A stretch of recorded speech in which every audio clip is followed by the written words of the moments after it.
Marjorie, I just want to go back to this this brave decision that you've taken to leave some of your organs to, I suppose, medical science. Right. I don't think it's brave at all. After my husband lived with dementia all those years, we need to find some way to deal with this horrendous situation. Yeah.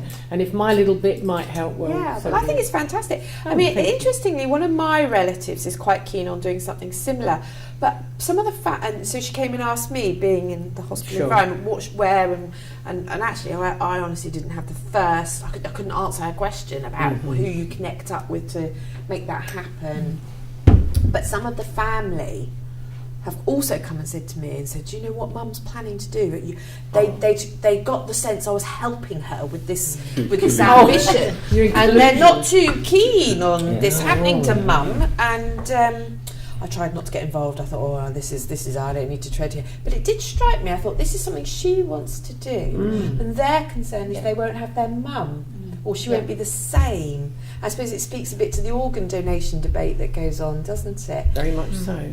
So I think probably. I mean, I can see, because I've been in a situation where a man, a chap who wanted to leave some of his organs to donation, but his wife he's now demented, so I don't think he ever officially made this known.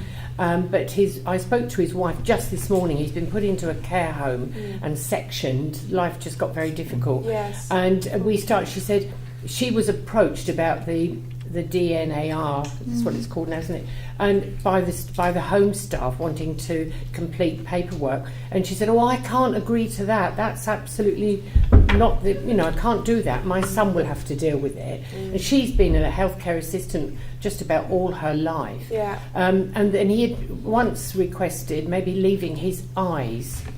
This is the way she was talking about this. Yes. She said, "I can't let that happen, because when he dies, he won't know where he's going. He won't see where he's going." This is her. She's an Irish Catholic little lady. She's a sweetheart, she is. But this has clearly got something to do with her. And I mean, it sounds ridiculous, but I didn't let that. I was on the phone to her. But she really is struggling. So she's leaving it to her children to deal with this, which is slightly stepping out of it, really.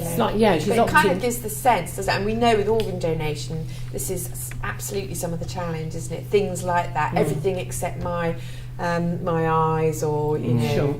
Yeah.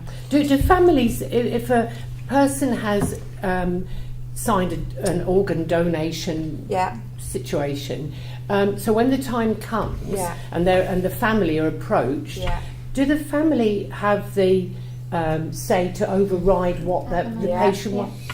Do they? Yeah. So that's about talking about it as well. It's talking about it's communication between the family, isn't it? Haven't we just, was it this week, or I think it was this week, wasn't it, that legislation was brought that means so it's an opt-in, so we all have to system. opt out now, which is a good thing. But no, it's a good question, Marjorie, because I think actually the family can still override the person's wishes.